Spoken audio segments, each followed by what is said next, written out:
출애굽기 19장 5절 말씀부터 6절 말씀까지 제가 봉독을 합니다. 세계가 다 내게 속하였나니 너희가 내 말을 잘 듣고 내 언약을 지키면 너희는 모든 민족 중에서 내 소유가 되겠고 너희가 내게 대하여 제사장 나라가 되며 거룩한 백성이 되리라. 너는 이 말을 이스라엘 자손에게 전할지니라. 아멘. 아멘. 오랜만에 우리 이 인사 한번 해볼까요? 예. 누군가가 나에게 어떻게 하는가, 내가 어떻게 해주면 좋은가, 그대로 그 사람에게 해주어라. 이것이 율법이다. 이렇게 말씀하신 주님의 말씀, 여러분 마태복음에서 기억하실 줄 알아요. 자, 누군가가 나에게 칭찬해주면 참 좋죠. 이제 옆에 분들하고 같이 한번 칭찬하십시다. 오늘 너무너무 젊어 보이십니다. 너무 이쁘게 보이시네. 자, 같이 한번 인사할까요? 옆에 분이 웃을 때까지 합니다. 예.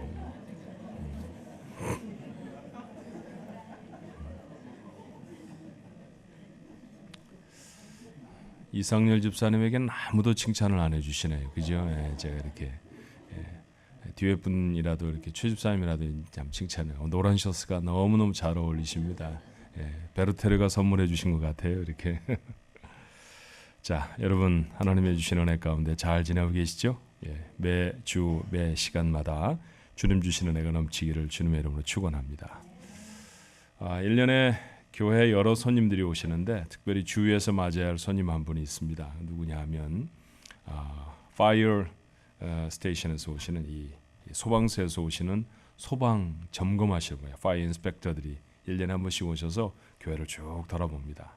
제대로 다 되어 있는지, 이렇게 소방용구들은 자리에 다 놓여져 있는지, 그런 걸 이제 검사를 쭉 하지요. 근데 그분들이 올 때마다 항상 들고 오는 게 있는데 뭐냐 하면 도면을 들고 와요. 그것은 우리 교회가 맨 처음에 교회를 지을 때 그 도면대로 지어졌는데 그 도면을 들고 와서 혹시 구조가 어디 변경된 것이 없는지, 어디 또 잘못된 건 없는지 그 도면으로 확인을 한답니다. 첫 번째, 교회를 어떻게 그리느냐, 어떻게 도면 위에 그려놓느냐, 이게 굉장히 중요한 것 같아요. 출애굽기라고 하는 말씀은 구원받은 백성의 시작이 무엇인가 하는 것에 대해서 우리에게 가르쳐 줍니다. 좋은 크리스천이 되려고 하면 일단 시작이 뭔가 아는 게 정말로 중요하거든요. 자, 우리가 지난 시간에 나눴던 말씀처럼 출애굽, 다시 말하면 하나님의 백성으로 구원하신 가장 중요한 목적이 뭐라고 말씀드렸습니까? 하나님을 예배하는 자가 되게 하시려고 부르셨습니다. 잘 살고 잘 먹고 이런 건 부수적인 거죠. 정말로 중요한 것은 무엇이냐면 하나님을 예배하는 사람으로 하나님 애굽 땅에서 당신의 백성을 불러내셨고요. 죽음의 깊은 짐에서 우리를 불러내셔서 하나님의 거룩한 백성으로 살려주셨는 줄로 믿습니다. 예배라고 하는 것이 하나님과 나와의 관계 속에서 있어야 하는 태도라고 하면, 그러면 그렇게 불러낸 하나님의 백성들이 이제 세상 속에서 살아가야 할 것인데 세상을 향한 태도는 무엇인가? 다시 말하면 예배하는 사람이 세상 속에 살아가면서는 누구로 살아가야 하는가에 대한 이야기를 출애굽기는 계속해서 우리에게 전합니다. 출애굽한 지 한 3개월쯤 지났어요. 홍해바다를 건넜습니다. 그리고 시내 광야에 도착했죠. 하나님은 이스라엘 백성을 여기에 잠시 멈춰 세우시고 말씀을 시작하십니다. 그 시작의 말씀이 바로 본문의 말씀이에요. 요약하면 무엇입니까? 세계가 다 내게 속하였다. 그러니 너희는 제사장 나라가 되어라. 여러분, 의미심장한 선언이에요. 제사장 나라가 되어야 한다. 하나님의 뜻입니다. 이 말씀에 의해서 확인해야 할 것이 두 가지가 있어요. 첫 번째는 뭘까요? 하나님이 세상을 사랑하신다라는 것입니다. 당연한 것이죠.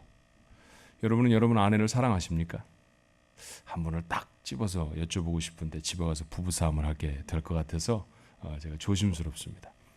여러분이 여러분의 아내를 사랑하는 이유가 뭡니까? 이뻐서요? 그 아내 때문에 재물을 많이 모으게 돼서요? 그런 이유도 있겠습니다만 그 이유보다 뛰어난 이유가 있다고 하면 그것은 그가 내 아내이기 때문입니다. 남편을 사랑하는 이유도 똑같죠. 여러분 자녀를 사랑하는 이유는 다릅니까? 여러분 여러분의 자녀를 거의 예외 없이 사랑하십니다. 그렇죠? 혹시 남편에게 좀 섭섭한 마음을 갖고 아내에게 좀 서늘한 마음을 가지신 분이라 할지라도 자녀들에 대해서는 모두가 다 사랑의 마음을 갖습니다. 왜 그렇습니까? 자녀가 다른 아이들보다 내 아이가 훨씬 탁월해서인가요? 공부를 잘해서입니까? 그럼 공부를 잘하지 못하면 사랑하지 않겠다 그런 얘기인가요? 그렇지 않죠. 자녀가 사랑되어지는 까닭은, 내가 자녀를 사랑하는 까닭은 무엇입니까? 그가 내 아이이기 때문입니다. 하나님이 세상을 사랑하십니다. 왜 그럴까요? 세상은 하나님이 만드셨고 하나님의 것이기 때문입니다. 오늘 본문의 말씀이 그거죠.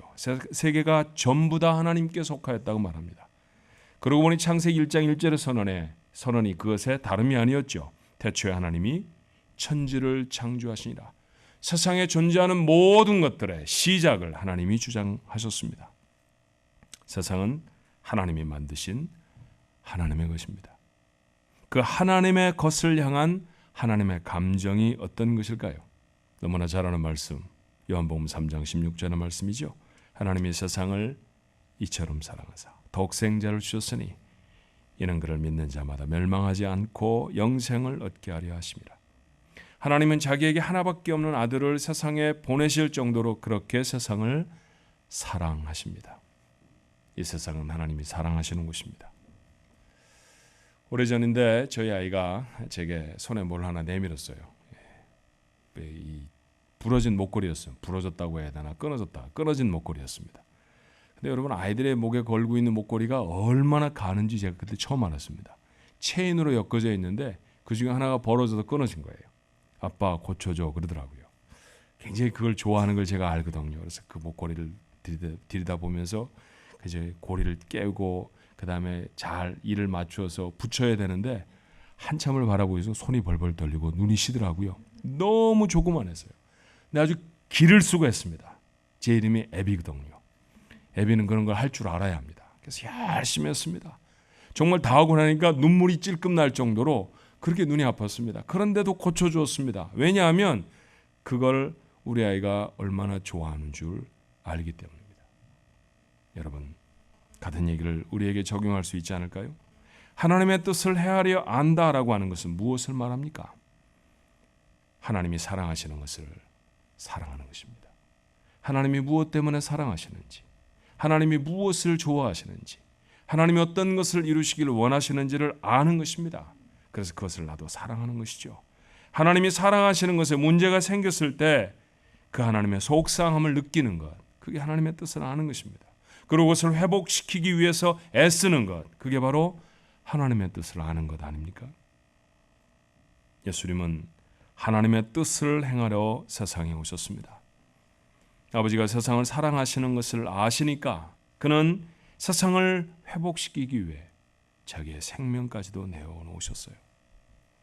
성경이 기록하는 절절한 아버지의 마음들을 볼까요? 베드로후서 3장 8절부터 9절의 말씀에 보니 사랑하는 자들아, 주께는 하루가 천년 같고 천년이 하루 같다는 이 한 가지를 잊지 말라. 주의 약속은 어떤 이들의 더디다고 생각하는 것 같이 더딘 것이 아니라 오직 주께서는 너희를 대하여 오래 참으사 아무도 멸망하지 아니하고 다 회개하기에 이르기를 원하시느니라. 이게 하나님의 마음입니다. 디모데전서 2장 4절도 기록하죠. 하나님은 모든 사람이 구원을 받으며 진리를 아는 데 이르기를 원하시느니라. 이것이 바로 세상을 향한 하나님의 뜻입니다. 사람들이 묻습니다. 선교를 왜 하십니까? 대답을 뭐라고 해야 할까요? 그것이 아버지의 뜻을 이루는 것이니까 선교합니다. 한 번도 만나보지 못한 사람입니다. 내 이름을 알지도 못합니다. 그런데 그런 사람에게 적지 않은 돈을 보내고요. 적지 않은 우리의 리소스들을 투자해서 그곳에 무엇인가를 이루려고 합니다. 까닭이 무엇인가요? 그것이 아버지의 뜻이기 때문입니다. 선교를 한다는 것은, 복음을 전파한다는 것은 교회 성장의 도구도, 그리고 또 우리가 이만큼의 선교사님을 가지고 있습니다. 우리 선교사님 많죠. 우리 여러 곳을 돕습니다. 라고 하는 자랑거리도, 그리고 어떤 시대를 따르는 유행도 아닙니다. 그것은 아버지의 마음을 아는 자녀들이 아버지의 마음으로 세상을 아버지의 것으로 돌리는 것입니다. 그러므로 교회라고 하면 당연히 더욱 힘써 해야 할 일인 줄로 믿습니다. 올해 더욱 주의 일에 힘쓰는 교회라고 하는 큰 제목으로 한 해를 시작하지 않습니까? 더욱 주의 일에 힘쓰는 일, 그 중에 첫 번째가 예배였다고 하면 오늘 여러분과 함께 마음에 다시 새겨야 할 것은 마저 복음을 전해야 돼, 선교해야 돼라는 사실이 우리 마음에 확인될 수 있어야 할 줄로 믿습니다. 하나님은 이스라엘 백성을 선택하십니다. 그래서 그들은 선민이라고 불리워졌죠. chosen people입니다. 옛날에 우스운 얘기가 있잖아요, 그죠? 서양에 살던 선교사님들이 조선이라는 나라에 선교사로 가겠다고 부모에게 말을 합니다. 자, 선교사로 가겠습니다. 그래, 어느 나라로 가려고 하느냐? 조선이라는 나라로 갑니다. 근데 한 번도 조선이라는 나라를 들어본 적이 없는 분들이에요. 근데 조선을 발음을 조금 혀를 굴려서 말하면 chosen처럼 되잖아요. 그래, 하나님이 선택한 백성이구나. 가야 되겠구나, 네가. 그리고 허락되어진 선교사님들도 계시다는 거죠. 예, 이렇게 하나님의 백성들은 선택받은 백성, 선민이라고 표현됩니다. 그런데 다른 백성은 사랑하지 않고 너희만 사랑한다, 그런 유의 선택이라고 오해하십니까? 그렇지 않습니다. 그것은 목적이 있는 선택이었어요. 오늘 본문의 말씀에 뭐라고 말합니까? 너희는 제사장의 나라가 되어야 한다. 너희를 제사장으로 삼아서 다른 사람들을 위해 사용할 목적이 있다라는 말씀이죠. 여러분, 제사장이 무엇을 하는 사람들인지 그때는 몰랐을 것입니다. 이후에 제사 제도도 정착이 되어졌고요. 아론의 자손으로 제사장을 삼기도 하는 것은 이 사건, 이 말씀 훨씬 이후의 일입니다. 그들은 그렇게 제사장이 되어져서 무엇을 했을까요? 백성과 하나님 사이에 서지 않았겠습니까? 제사장으로 선택되어진 사람의 포지션은 어디냐 하면 하나님과 하나님의 사랑하는 세상, 하나님의 사람들의 사이입니다. 그 사이에 들어서 하나님께 예물을 드리고 하나님께 백성들 모두의 소원들을 다 마음에 담아 기도를 했을 것이고, 그리고 하나님의 뜻대로 그 백성들에게 옳은 길이 무엇인지를 판결해 주는 재판관의 역할을 했습니다. 당연한 사실 하나를 알게 되잖아요. 무엇을 위한 제사장입니까? 누구를 위한 제사장이어야 합니까? 당연히 백성을 위한 제사장입니다. 백성이 없으면 제사장도 필요하지 않는 것이죠. 자, 구약의 성경만 그럴까요? 신약 성경은 우리에게 무엇하고 우리의 신분을 밝혀 말해주고 있습니까? 베드로전서 2장 9절의 말씀에 보니 그러나 너희는 택하신 족속이요 왕같은 제사장들이요 거룩한 나라요 그의 소유가 된 백성이니 이는 너희를 어두운 데서 불러내어 그의 기이한 빛에 들어가게 하시니에 아름다운 덕을 선포하게 하려 하심이라. 오늘 분명히 말씀하고 있기를 우리는 세상에 보내진 제사장들이라고 말합니다. 예수 믿고 구원받은 우리, 예수 믿고 구원받아 하나님 앞에 서 있는 하나님의 교회, 그 교회의 정체가 무엇입니까? 하나님과 하나님이 사랑하시는 세상 사이에 서 있는 제사장이라는 것이죠. 누구를 위한 제사장이어야 합니까? 당연히 하나님이 사랑하시는 세상을 향한 제사장이어야 합니다. 세상을 품지 못하는 교회는 교회로서의 사명을 저버린 교회라고 할 수 있어요. 세상에 하나님의 허락하신, 하나님이 사랑하는 세상을 품을 줄 모르는 크리스천이라고 하면 그 사람은 이미 아버지의 마음이 무엇인지 잘 알지 못하고 있다는 사실을 증거하는 것에 다름이 아닐 것입니다. 아버지의 마음을 아십니까? 아버지가 세상을 사랑하신다는 사실을 아십니까? 그리고 아버지가 우리 교회를, 나 하나를 세상과 당신 사이에 제사장으로 세우셨다는 사실을 오늘 말씀을 통해 확인하시나요? 그렇다고 하면 아버지께서 사랑하시는 세상을 품을 수 있어야 합니다. 그 세상을 향해 무엇을 해야 하는지에 관해 예수님은 제자들에게 이렇게 분부하시죠. 마가복음 16장 15절에 또 이르시되 너희는 온 천하에 다니며 만민에게 복음을 전파하라. 교회는 아버지의 집입니다. 하나님의 집입니다. 하나님을 아버지라 부르는 사람들이 아버지의 뜻에 관심이 없으면 교회도 아니죠. 복음을 전해 구원하라고 하십니다. 여기에 차별이 없습니다. 누가 하나님의 선택한 백성인지 우리는 잘 알지 못하지만, 그러나 우리에게 주어진 책임은 누가 하나님의 백성인지 구분해라가 아니라 그들이 누구든지 간에 복음을 전해라라는 것입니다. 예루살렘과 유대와 사마리아와 땅끝은 순서를 두고 하신 말씀이 아닙니다. 그렇게 우리가 계속해서 펼쳐나가야 할 복음의 지경을 선포한 말씀이죠. 2015년 1월을 기준으로 저희 교회는 33곳의 선교지를 선교합니다. 그 중에 2곳은 우리 교회에서 파송한 파송 선교사님들이 가 계신 곳입니다. 나는 더 해야 한다고 생각합니다. 아버지의 마음으로 관심을 갖고 아버지의 마음으로 복음을 전하십시다. 아버지의 마음으로 선교할 수 있어야 합니다. 여러분이 목장으로 모여서 한 선교지를 섬기는 것은 우리 중앙교회라고 하는 교회가 가지고 있는 제도다라는 것을 넘어서는 것이죠. 여러분 도대체 어떤 나라, 어떤 선교사님을 섬기시겠습니까? 얼마만한 재물을 드리면 어떤 나라를 섬길 수 있을까요? 우리 하나로서는 너무 힘들지요. 그런데 교회가 한 곳 한 곳의 선교지들을 다 어댑트해서 우리 교회 교인들을 적당히 세분을 하고 그들에게 한 곳씩 다 위임을 해 주었습니다. 그 한 곳 한 곳의 선교지들을 마음에 끌어안고 모두를 다 섬길 수는 없다 할지라도 우리 목장에 주어진 선교지, 그 선교지를 위해서 최선을 다해 기도하시는 것입니다. 그 작은 물질로 어떻게 내가 가보지도 않은 곳에 비행기표의 100분의 1도 되지 아니하는 그 물질로 그곳을 도울 수 있다는 말입니까? 그런데 합쳐지면 할 수 있잖아요. 힘을 모으면 얼마나 놀라운 일들을 감당하게 되는지 모릅니다. 오래전에 있었던 얘기인데 여러분 혹시 기억하십니까?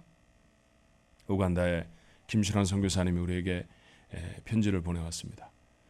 목사님, 우간다 저 깊숙이 그 시골에 들어가 사는 사람들에게 이번에 가서 의료 봉사를 좀 하려고 합니다.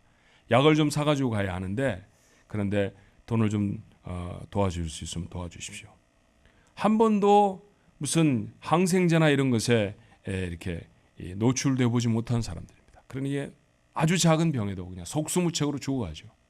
그들에게 한 박스의 약품을 보냈는데 정말 얼마 되지 않은 돈밖에 들지 않더라고요. 그래서 그 돈을 모았습니다. 그런데 우리 성도들의 마음들이 얼마나 따뜻했는지 그곳에 사용되어지는 약품값보다도 좀 더 모였습니다. 그래서 좀 넉넉하게 보냈죠.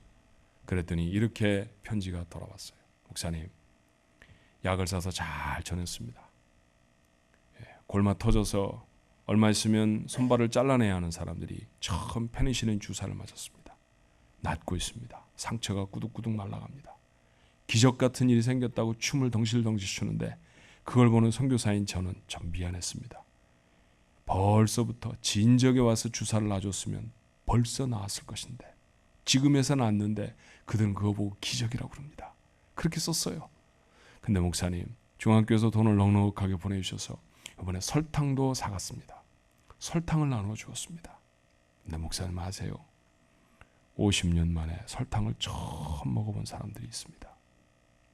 그거를 읽는데 가슴이 먹먹해지더라고요. 우린 설탕 안 먹잖아요. 스프렌더 먹잖아요. 그죠? 당뇨병 걸릴까 봐 설탕 제외해놓고 먹잖아요. 근데 평생에 설탕을 단 한 가루도 먹어보지 못한 사람들이 여러분 지구상에 얼마나 많이 사는지 몰라요.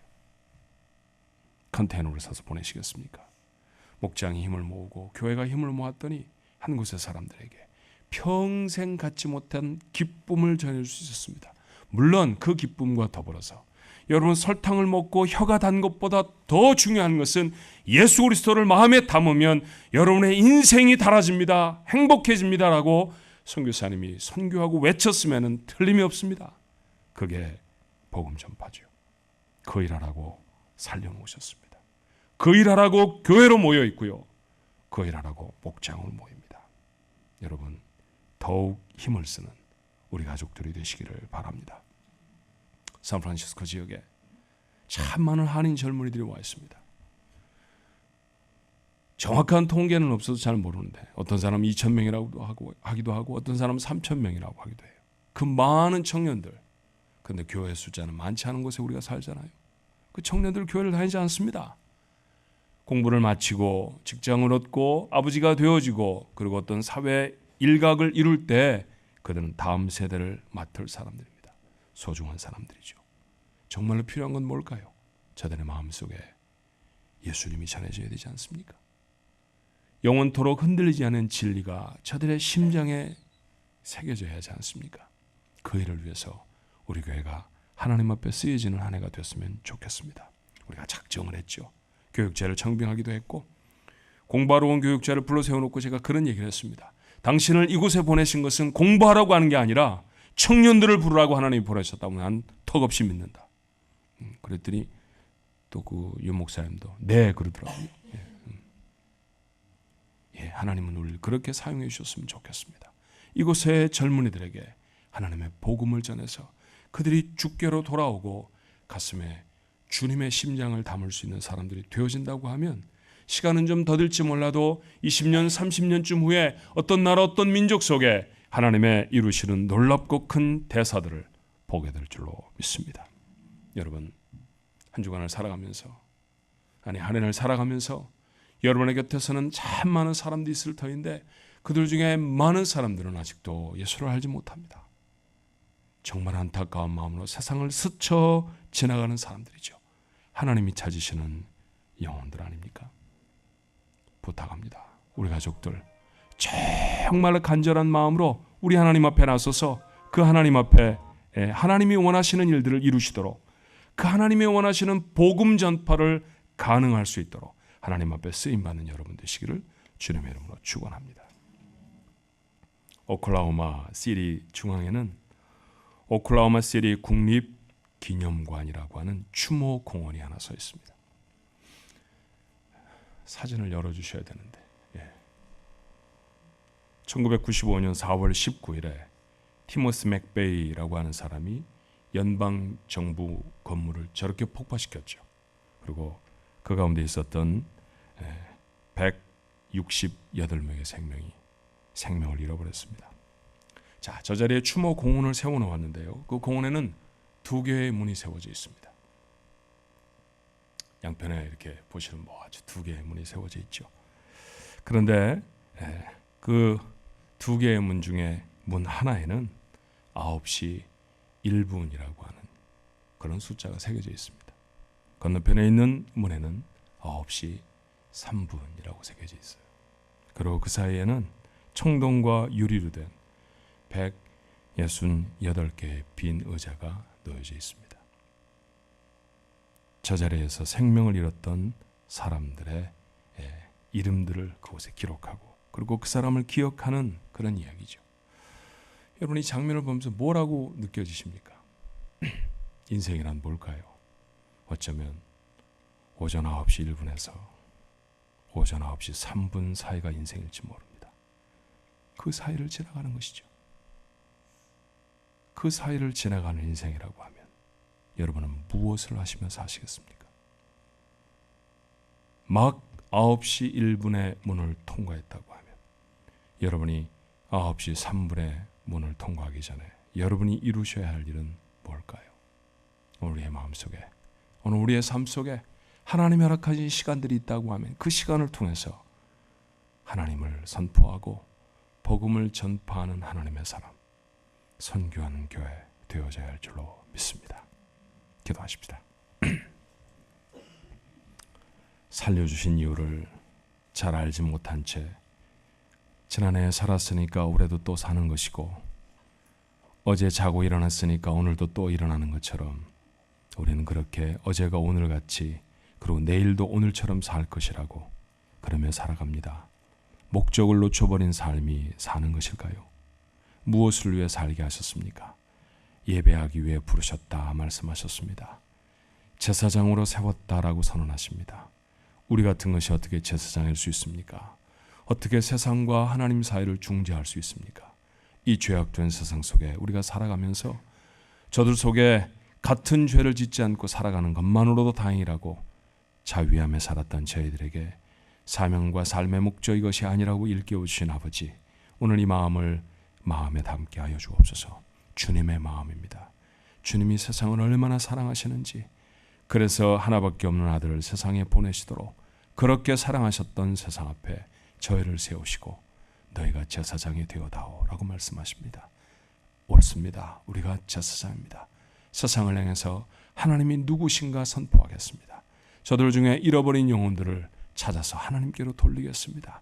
그 하나가 돌아올 때마다 천국에 배너가 걸리고 주님이 잔치를 벌리시고 주님이 기뻐하시는 것을 마음에 그리면서 하나님 그 일을 감당해내는 교회와 성도들이 되어지도록 하나님 도와 주시옵소서. 주의 일에 더욱 힘쓰는 교회, 특별히 복음을 전파하고 선교하고 청년들을 세우고 전도하는 일에 하나님 우리가 더욱 힘쓰는 교회가 되게 해 주시옵소서. 예수님 이름으로 기도하옵나이다. 아멘.